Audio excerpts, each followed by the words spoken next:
Thank you, Attila. Thank you, Thierry. Thank you, Ivan, for bringing me here and inviting me to this splendid event. I was asked to speak as an economist on the economic challenges of something we know very little about now, which is the Paris Agreement. And I felt a little bit like this macroeconomist who was exploring the beautiful countryside and ventured into a shepherd with his herd. And he pointed at the biggest sheep in the herd and said to the shepherd, if I tell you the macroeconomic perspectives so you can adjust your business accordingly and run it better to achieve greater success, will you give me this sheep? And the shepherd replied, well, I'm very interested to hear what you have to say, but I cannot give you this sheep because this sheep is actually my shepherd dog.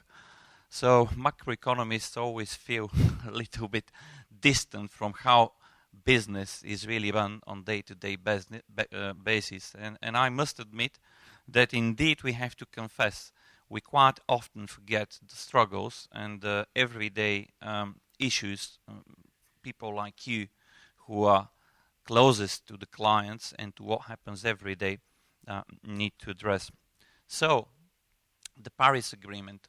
Well, as I'm trying to depict with this headline, you really need, from economic perspective, a crystal ball in order to say how it will impact economically the world we live in today. And as previous speakers said, we still have generally a lot of political intentions, but much work needs to be done to turn it into concrete action. And here I want to first say how intrigued I was to hear the previous speakers, but also I think we need to give a bit more credit to the European Commission. And thank you, Philip, for what you had to say, because the Commission, unlike our politicians in the member states, at least is trying to have a longer-term view on the issues and approach it from a more pragmatic or technocratic perspective, but is very often limited by the political mandate or the political unpredictability of the heads of states and politicians in various countries, who are much more often driven by the short-term priorities of running elections every year. So I think we do need to communicate as business communities and NGO sector as actively as we can with the Commission, because on top of being a longer term view on developments and policies to be implemented, the Commission, I have found, is a great source of data, information and analysis. And thank you, Philip, for what you had to share with us.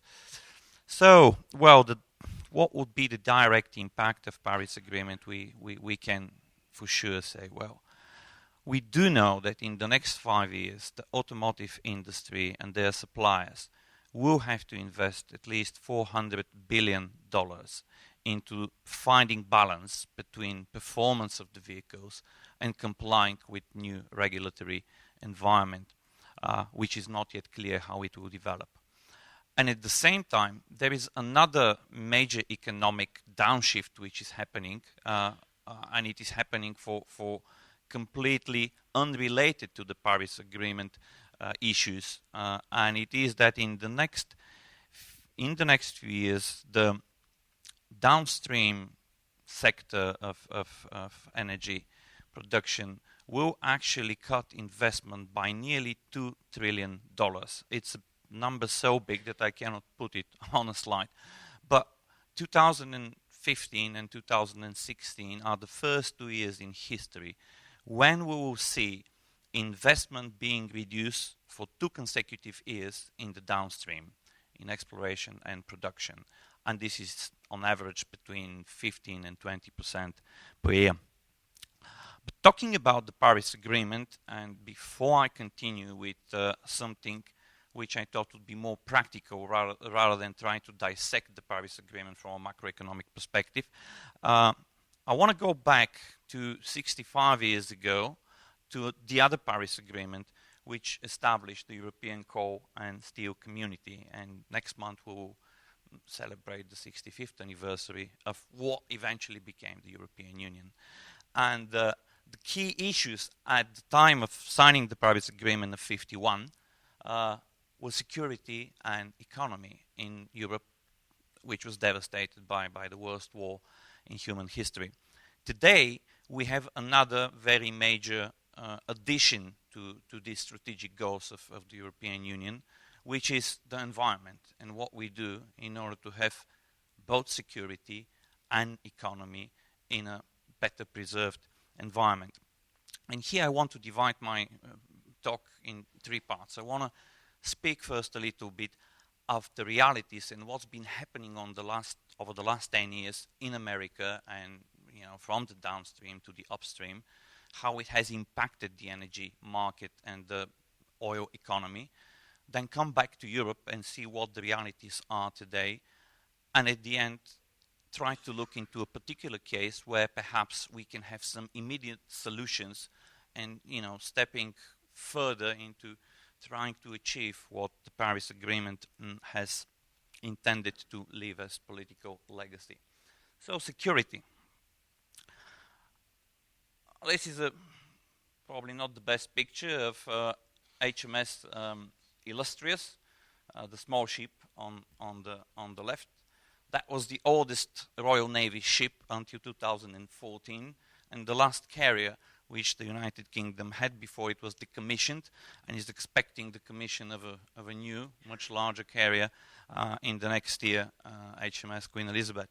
On the left is American supercarrier, which is few times bigger, and today in the world we have 10 carriers like the small one in all the countries outside of the United States, and 11 carriers like the big one. And the question is why? Well, I have stolen this slide from T-Bone Pickens's famous TED Talk, in which he was arguing for the fact that the United States is acting like a oil police for the world. And indeed, the useful information on that picture is the gigantic wealth transfer which is happening between already the industrialized world and the energy exporters who have failed over the last 20 years to industrialize themselves and develop a more competitive economy. This data obviously is a little old, but coincidentally actually is very close to what we have as a reality in 2015.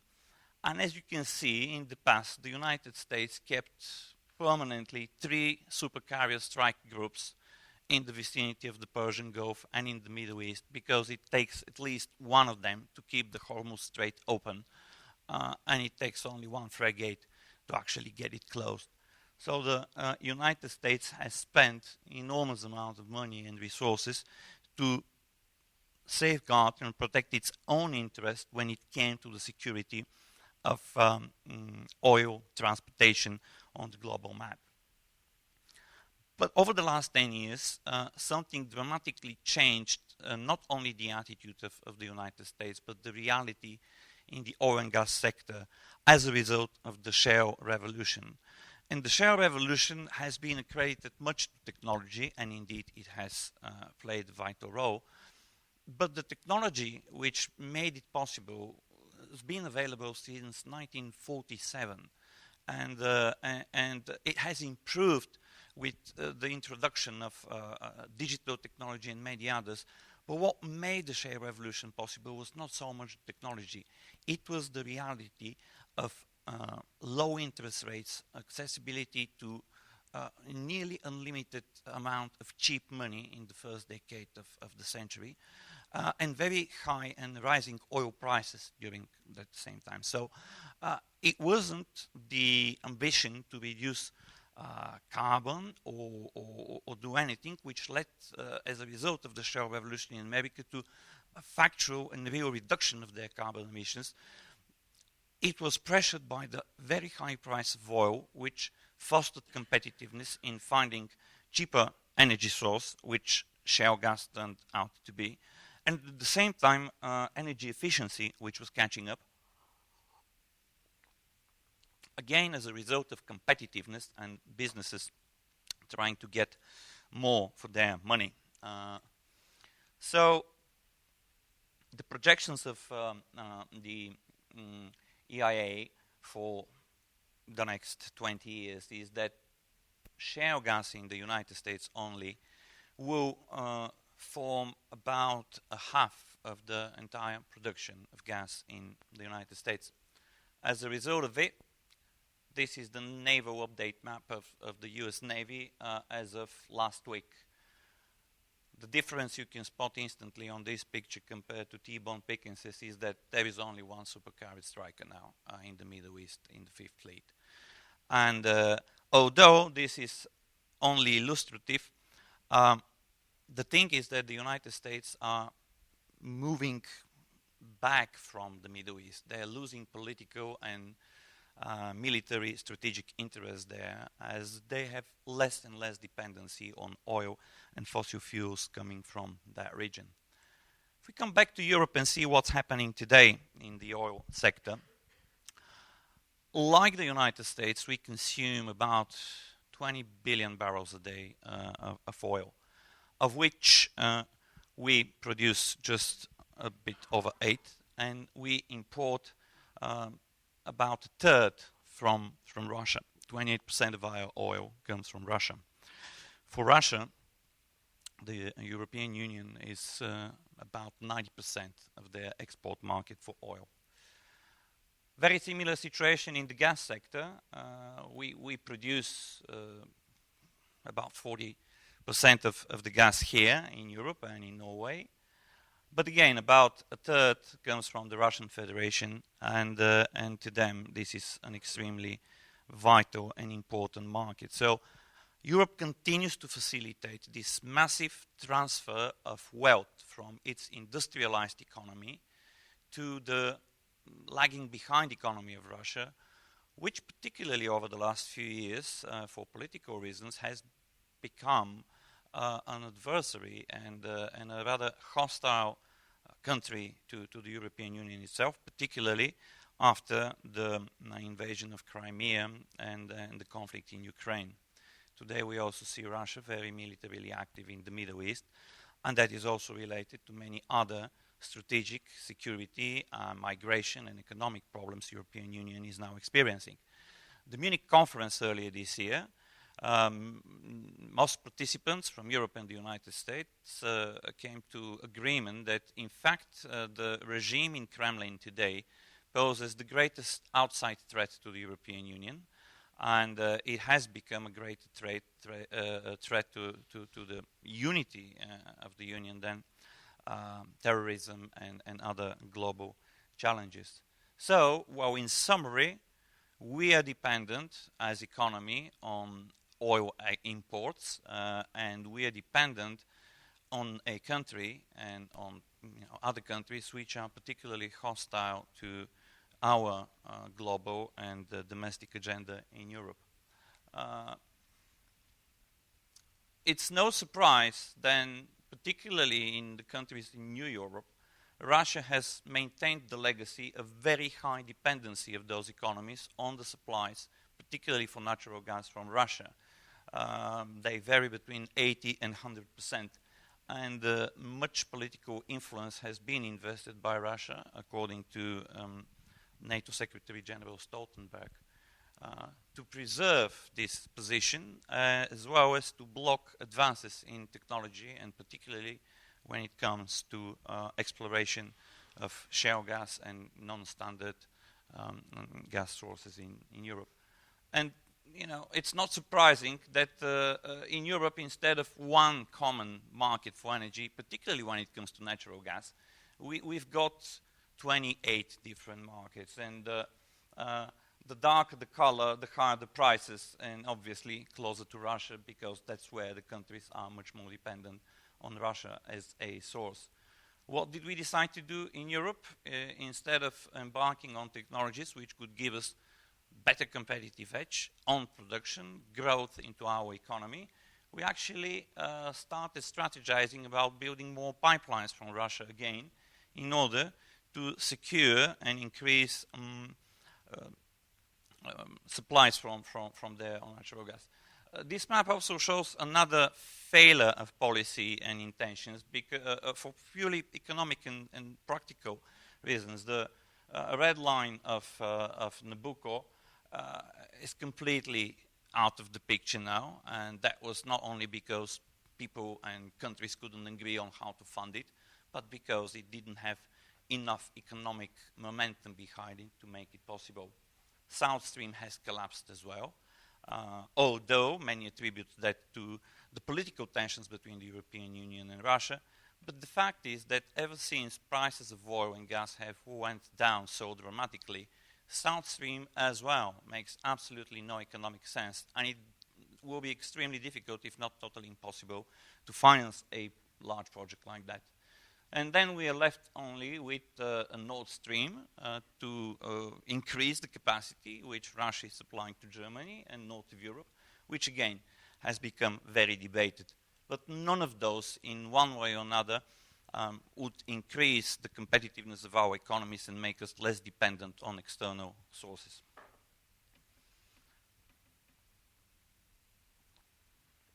Are there any practical steps, and what could be done particularly in the field of automotive industry and automotive fuels in order to start making practical and realistic steps leading to reduction of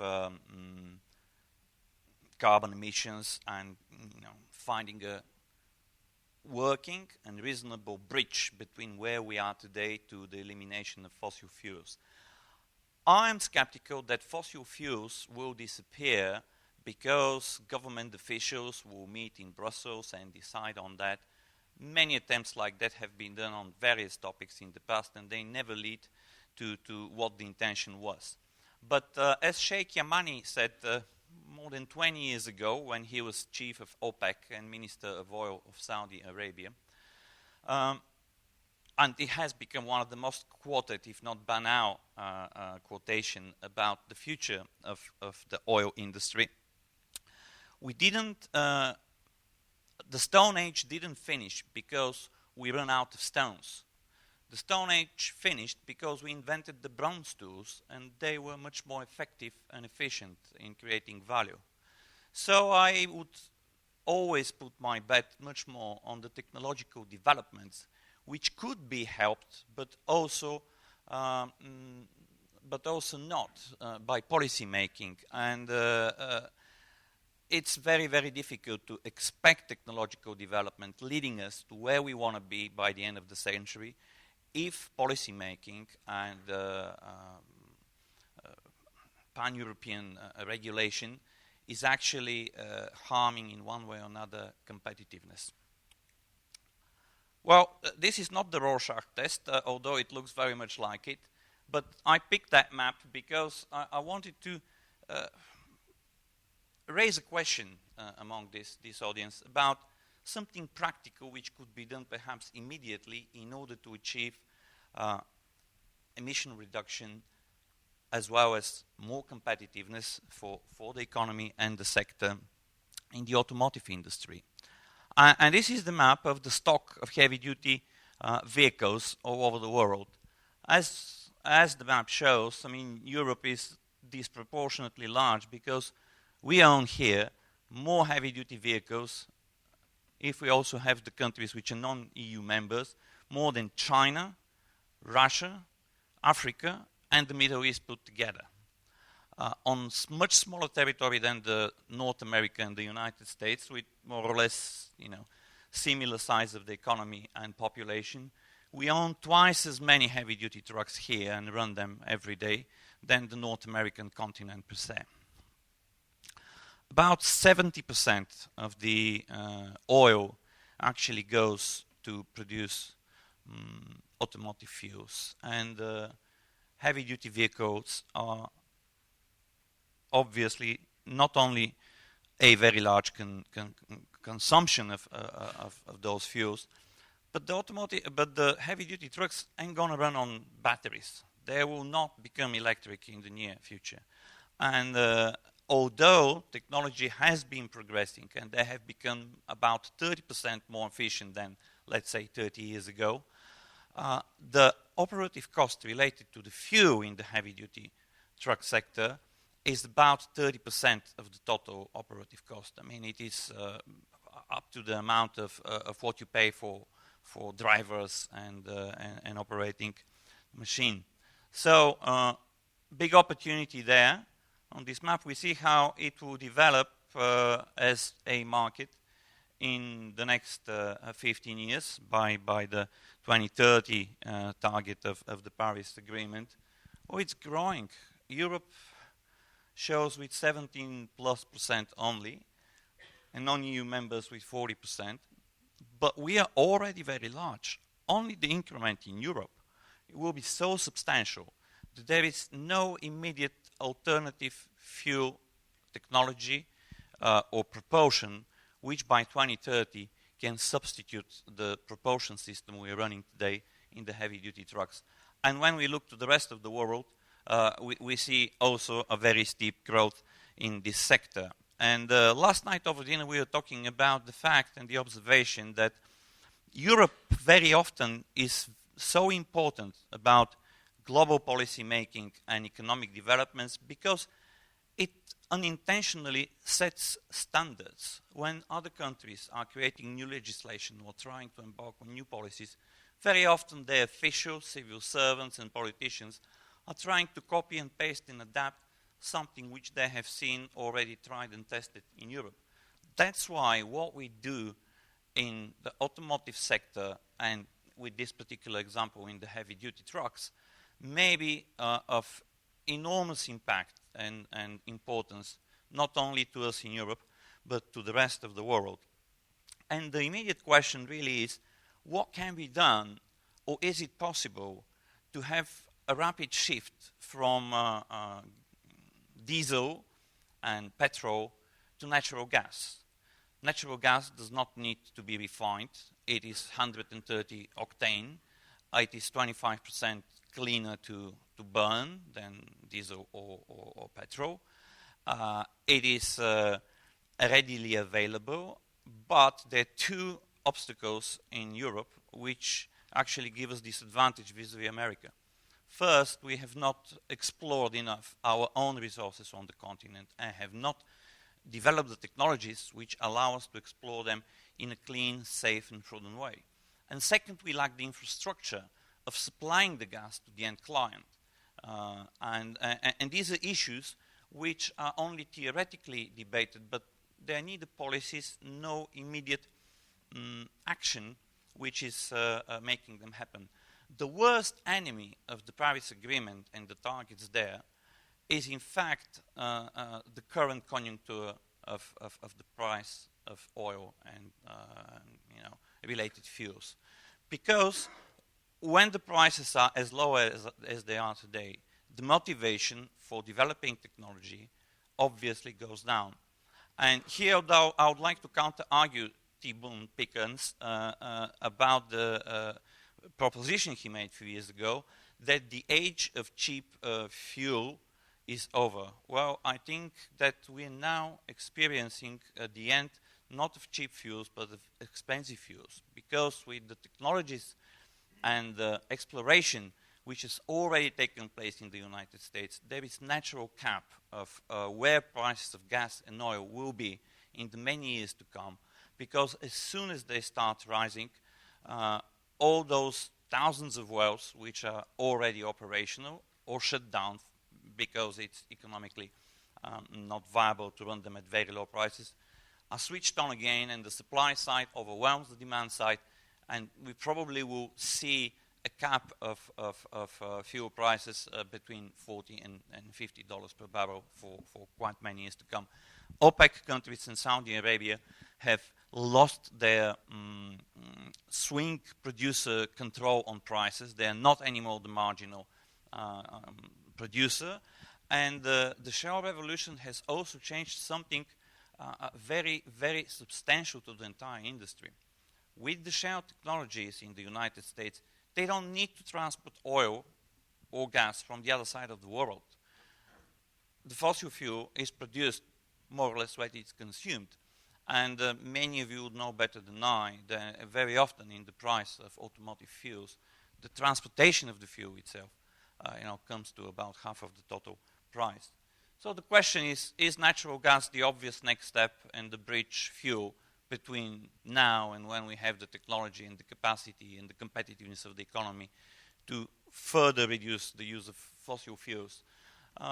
Can natural gas, I should have put question mark where I've got the equal sign, but can natural gas be, in Europe, like in America as well, source of security, economic security, but also strategic? Can it be as well, like in America, a booster to the economic development and competitiveness? And is it possible to have a better and faster impact on protecting the environment by introducing natural gas, starting from the heavy-duty trucks and then trying to shift into other segments of the automotive sector? I'll finish with this without thanking you now, because I'm very eager to hear your questions in the session after that, and very open to the discussion. Thank you very much indeed.